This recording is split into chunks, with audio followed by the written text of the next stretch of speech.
Great. Good afternoon. We've just arrived. What's our destination today? You'll have to remind me. We're in Berlin, right, Ignas?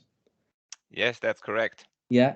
And we've come to you, thanks to the last person we visited, suggested that we come and visit you next and speak to you about your connections with practice theory and all that type of stuff. So we're traveling on the good ship Practice, traveling around visiting people who work with and are interested in practice theory. So firstly, Ignas, can you introduce yourself and tell us something about where you are right now? Yes. So my name is Ignas Bruder. I'm a postdoc researcher slash lecturer at the Freie Universität Berlin, to be exact, in the Department of Management. And in Germany, we have those chair structures, and I'm glad to be part of the chair of Jörg Südow. And I'm situated right now in Berlin-Kreuzberg, about like 150 meters south of the Landwehrkanal. So you don't really need to get off the ship to speak with me, which is, I guess, very convenient for you guys. Cool. And can you maybe tell us a bit more about what you do? Yeah. So in my research, I focus on the one hand on the phenomenon side on social enterprises and sustainable organizing. And theory-wise, I try to bridge organization studies with ethics, and theories of practice are very, very convenient theoretical approach for me in doing that. Cool. I'll pass over to Natalia, who, like I said a minute ago, off camera, off the recording, is dressed like some type of spy in Havana, in my opinion. So, do you want to introduce yourself as well, Natalia? Yeah, thanks. Yeah. I was about to go with a tourist exploring the academic landscapes, but yeah, a spy is as good. So Ignas, where did you first encounter practice theory? Yeah, so I'm kind of a plant that has grown all the time in Freie Universität Berlin, and during my undergraduate studies, I was happy enough to be in a course where Jörg Südow used theories of practice to make sense of interorganizational relations. And when you come from such a business studies background where you hear lots of economics theories with heavy assumptions about perfect information and economic rationality and stuff like that, and then something like practice theory comes around, you're like, oh wow, now this is different. It makes sense. It's nice. It's something that I can work with, and ever since it really was part of my journey, also in my graduate studies, in my master thesis, and then later on in my PhD as well.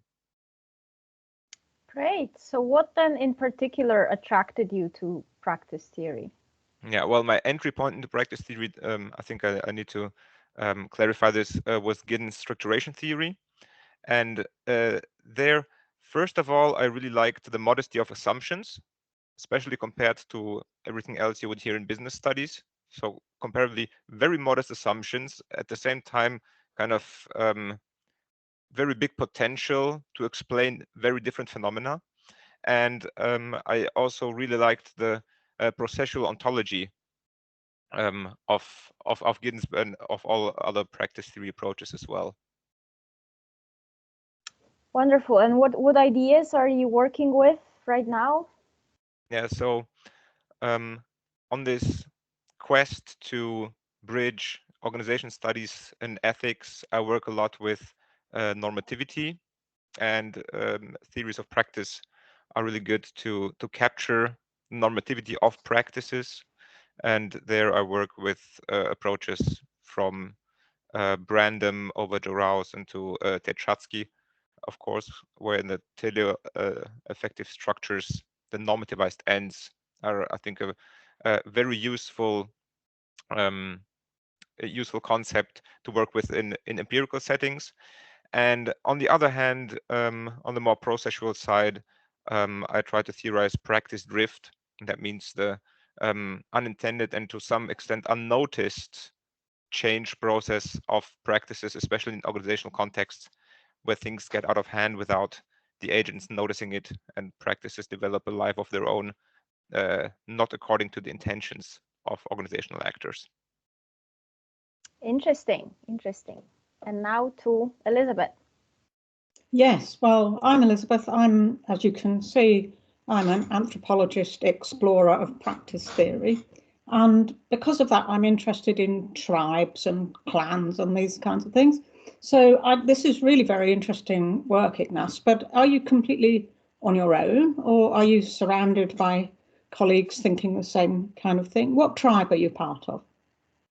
Yeah, so I would say I'm definitely part of a practice theory tribe. So Jörg Südow, at whose chair I'm working, he started working with theories of practice as early as the late 90s, together with Arnold Windeler, who's also situated in Berlin, but at a different university. And so they're really like very Giddens-focused practice theory tradition in organization studies, especially with regard to interorganizational questions, with regard to project management, interorganizational projects, and stuff like that developed. And there is a big tribe of people working with theories of practice to make sense of organizational phenomena, to make sense of interorganizational relations. But in that tribe, I'm the one who's looking at normativity and ethics more kind of as a sole representative, or one of the rather few ones. So a little exotic role in an established tribe. A little clan forming, maybe. We don't know. Anyway, that's good to know you're not on your own. But you probably want to make more friends. I mean, most people do. And as you know, we've got a wonderful map of possible contacts, people working on practice theory all around the world. So where would we like to kind of introduce you, or where would you like to suggest that we go next, and that you learn about somebody else as a result? Where should we go next? Yeah, so I would suggest you to go next to Linz. There is Elke Schüssler there. She's at the Johannes Kepler Universität. She's a descendant of my tribe, so to speak, and she's a very inspiring scholar. I learned a lot from her. She did one of the best courses ever in my graduate studies on management theory and performativity, and doing really interesting research. And since she's not so, or kind of since my tribe is not so connected to the Lancaster tradition of practice theory, and you guys, I think. Okay, so that sounds great, but can we get there on the boat? Of course, Yeah. course. The Danube River flows through Linz, so you'll be perfectly fine. That's good to know. So one last thing, as we go on our travels, we're collecting souvenirs from people who we visit. So what is it that you would like to give us to take on our travels? Yes, I would like to give you some homemade rye bread made from sourdough. I can show it to you in a second. It is a bread like in the Baltic tradition. Oh, yes. Very malt heavy with cumin and some honey, and it conserves very long. So on your long journey by ship to Linz, it's gonna provide you with nutrition and everything you need. Fantastic. Thank you very much, Ignas. You're welcome. Thanks a lot for having me. It was great, guys. Thank you, and see you. Thanks, Ignas.